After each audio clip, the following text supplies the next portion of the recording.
بات کرتے ہیں امریکی سینٹ میں جو حکومتی شٹ ڈاؤن کو ختم کرنے کی کوشش تھی وہ ایک بار پھر ناکام ہو گئی ہے۔ ہم نے آپ کو بتایا تھا کہ امریکہ میں اس وقت جو حکومتی نظام ہے وہ شٹ ڈاؤن کا شکار ہے، اور اب ریپبلکن پارٹی کا جو فنڈنگ بل ہے وہ محض 44 ووٹ حاصل کر سکا اور اس کی مخالفت میں 54 ووٹ پڑے، اور اسی طرح جو ڈیموکریٹ پارٹی کا جو قلیل المدتی فنڈنگ بل تھا وہ بھی ناکام ہو گیا۔ امریکی جو میڈیا ہے اس کے مطابق اب حکومتی جو شٹ ڈاؤن ہے وہ اگلے ہفتے تک طول پکڑ گیا ہے، اور اس کے نتیجے میں ہزاروں سرکاری ملازمین کی برطرفیاں آج سے شروع ہونے کا امکان ہے، اور وائٹ ہاؤس نے مختلف ایجنسیوں میں کٹوتیوں کے لیے ایک فہرست بھی بنا لی ہے۔ ٹرمپ انتظامیہ جو ہے اس نے ڈیموکریٹک جو ریاستیں ہیں اور جو شہر ہیں ان کے فنڈز روکنے کی مہم تیز کر دی ہے، اور تازہ اقدام کے طور پر شکاگو کی جو ٹرانزٹ اسکیم ہے اس کے لیے مختص تھے 2.1 ارب ڈالر وہ منجمد کر دیے گئے ہیں، اور اس سے پہلے کی بات کی جائے تو مجموعی طور پر 28 ارب ڈالر کے منصوبے جو ہیں وہ روکے جا چکے ہیں، اور بجٹ ڈائریکٹر جو ہیں ریس ووٹ، انہوں نے یہ دعویٰ کیا ہے کہ یہ اقدام اس لیے کیا گیا ہے تاکہ فنڈز جو ہیں وہ نسلی بنیادوں پر ٹھیکے دینے کے لیے استعمال نہ ہو، تو یہ ان کے پاس ایک ریزن ہے جو کہ وہ دے رہے ہیں۔ اب امریکہ کی تاریخ کی اگر بات کی جائے تو اس میں یہ 15واں شٹ ڈاؤن ہے، اور اس کے دوران تقریباً 2 ملین وفاقی ملازمین ایسے ہیں کہ جن کی تنخواہیں روک دی گئی ہیں، اگرچہ جو فوجی اہلکار ہیں اور جو ایئرپورٹ سیکیورٹی اور بعض دیگر شعبے جو ہیں وہ کام جاری رکھیں گے، لیکن لاکھوں سرکاری ملازمین جو ہیں وہ آج سے فارغ کر دیے جائیں گے۔ اچھا، اس کے علاوہ جو سرکاری تحقیقاتی جو منصوبے ہیں، مالیاتی نگرانی اور کافی ساری سروسز جو ہیں وہ معطل ہو چکی ہیں، اور اگر ہم کچھ مزید نمبرز کی بات کریں تو امریکی حکومت کا تقریباً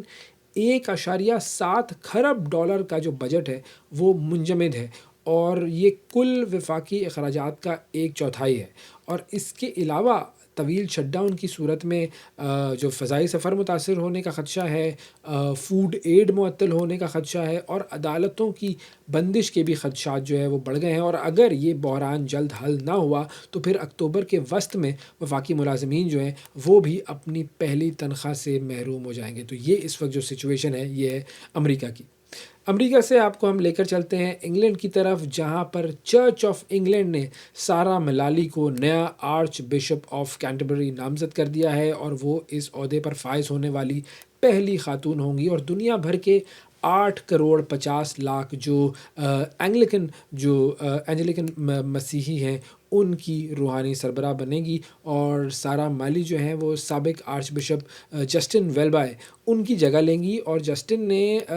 بچوں کے ساتھ زیادتی کے اسکینڈل کی پردہ پوشی کے الزام کے بعد پھر انہوں نے گزشتہ برس استعفیٰ دیا تھا۔ 63 سال کی خاتون ہے سارہ ملالی، اور ان کی تقرری کی جو باضابطہ جو تقریب ہے وہ ہوگی جنوری 2026 میں کینٹربری کیتھیڈرل میں، اور اس سے قبل وہ لندن کی بشپ کے طور پر بھی خدمات انجام دے رہی تھیں۔ اچھا، اب انگلینڈ کی 500 سالہ تاریخ کو اگر دیکھا جائے تو اس میں پہلی بار یہ خاتون آرچ بشپ بنی ہیں سارہ ملالی، اور ان کی جو پہلی تقریر تھی اس میں انہوں نے برطانیہ میں بڑھتی ہوئی یہود دشمنی کی بات کی ہے، اور انہوں نے کہا ہے کہ جی اینٹی سیمیٹزم جو ہے وہ کافی بڑھ گیا ہے، پھر نسل پرستی کی بھی انہوں نے بات کی، ہجرت کے مسائل جو امیگرینٹس کے مسائل ہیں اس کے اوپر بھی انہوں نے بات کی، اور انہوں نے یہ کہا کہ چرچ کی ذمہ داری ہے کہ وہ ہر قسم کی نفرت کے خلاف کھڑا ہو۔ سارہ ملالی کی جو تقرری ہے اس پر چرچ کے اندرونی اختلافات ایک بار پھر سامنے آ گئے ہیں، اور چرچ آف انگلینڈ نے 2014 میں پہلی بار خواتین کو بشپ بنانے کی اجازت دی تھی، لیکن جو اینگلیکن کمیونین ہے اس کے کئی قدامت پسند ممالک یعنی کہ نائجیریا ہو گیا، یوگینڈا، روانڈا، ان کے چرچ آج بھی خواتین بشپ یا پادریوں کو بائبل کی تعلیمات کے خلاف سمجھتے ہیں، اور جو گلوبل اینگلیکن فیوچر کانفرنس کے رہنما ہیں ریورنڈ لارنٹ مبانڈا،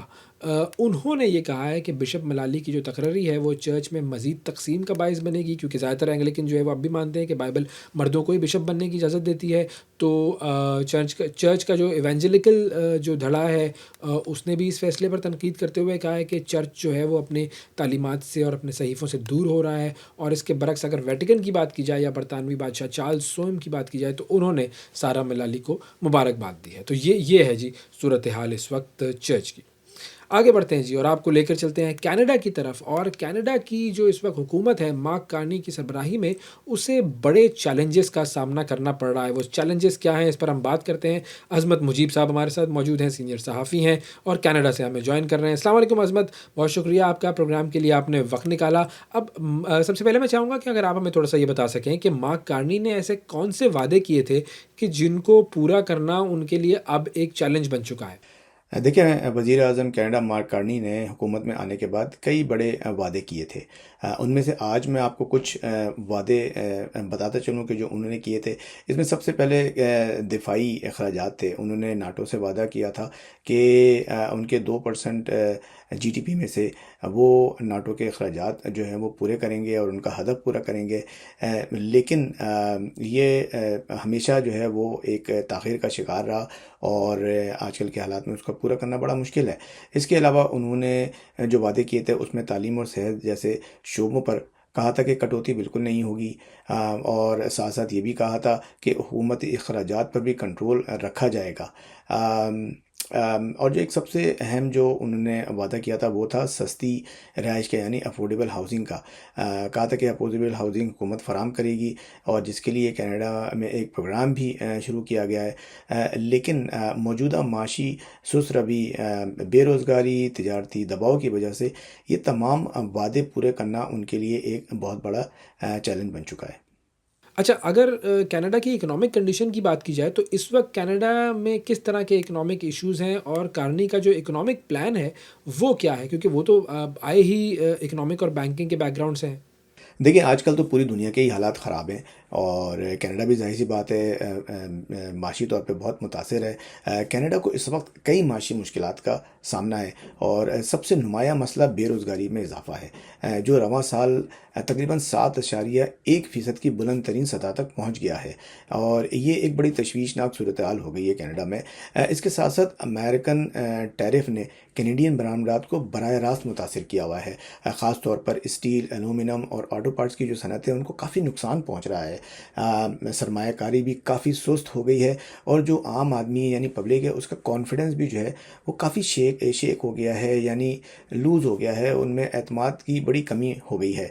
अब इस पे बात की जाए कि मार्क कार्नी क्या करना चाह रहे हैं, तो मार्क कार्नी का जो माशी मंसूबा है वो इस तरह से कह लें कि दो सिमतों पर मबनी है। एक तरफ मुतासरा सनतों और वर्कर्स को फौरी तौर पर रिलीफ देना है, जिसके लिए वो एक स्ट्रेटजिक प्लान कर रहे हैं, यानी स्ट्रेटजिक फंड लेकर आ रहे हैं और एम्प्लॉयमेंट इंश्योरेंस जो है उसमें आसानियाँ पैदा कर रहे हैं ताकि जो बेरोज़गार लोग हैं उनको एक तरह से एक रिलीफ मिले। और दूसरी तरफ जो है वो एक तवील मुद्दती माशी बहाली के लिए एक इंफ्रास्ट्रक्चर और दिफाई सरमायाकारी को वो तरजीह देना चाहते हैं। इसके साथ साथ मार्क कार्नी इस बात पे भी ज़ोर दे रहे हैं कि जो कैनेडियंस हैं वो कनाडा के अंदर जो अशिया बन रही हैं उसकी ख़रीद फ़रोख्त ज़्यादा करें, उस पे बिज़नेस ज़्यादा करें, यानी बाई कैनेडियन की पॉलिसी के ज़रिए मुकामी सनत को एक सहारा दें और उसको मजबूत बनाएं। अच्छा, कनाडा का जो अनएम्प्लॉयमेंट का जो रेट है, जो शरह है, वो काफ़ी ज़्यादा बड़ी है और पिछले महीने का जो फिगर सामने आया था वो था 7.1 और ये लेवल जो है वो 2016 के बाद सबसे ज़्यादा हाईएस्ट लेवल है। तो ऐसा क्यों हुआ है और हुकूमत जो है वो इसको कंट्रोल किस तरह करेगी? देखिए, जैसा कि मैंने आपको बताया कि बेरोज़गारी तो एक बहुत बड़ा एक मसला हो गया है और अगस्त के महीने में सिर्फ अगस्त के महीने में तकरीबन 60,000 से ज़ायद नौकरियां ख़त्म हुई हैं और ख़ास तौर पे जो एरियाज़ हैं जो अफेक्ट हुए हैं वो है professional services, transportation, warehousing और मैन्युफैक्चरिंग के शोबे मुतासर हुए हैं। इसके साथ साथ अमरीकी टैरिफ ने भी सनतों के लिए अखराजात बढ़ा दिए हैं और बरामदात को मज़ीद कम कर दिया है। साथ साथ लेबर फोर्स जो है वो भी अब इतने ज़्यादा इंटरेस्टेड नहीं है कि वो एम्प्लॉयमेंट की तरफ जाएं और इसमें हिस्सा लें, जिसकी तकरीबन परसेंटेज काफ़ी लो हो गई है। अब इसको निपटने के लिए हुकूमत जो है वो कई इक़दाम कर रही है, यानी जो मुतासरा अफराद हैं अनएम्प्लॉयड उनको दोबारा ट्रेनिंग फ़राहम करने के प्रोग्राम ला रही है। साथ साथ एम्प्लॉयमेंट इंश्योरेंस के तहत फौरी सहूलियात भी दी जा रही हैं। इसके साथ साथ बैंक ऑफ कनाडा ने शरह सूद कम करके सरमायाकारी को मुतहर्रिक करने के लिए कोशिशें की हैं। ताहम मुतासरीन ये कह रहे हैं कि रोज़गार के नए मौके पैदा होने में इस वक्त काफ़ी वक्त लगेगा।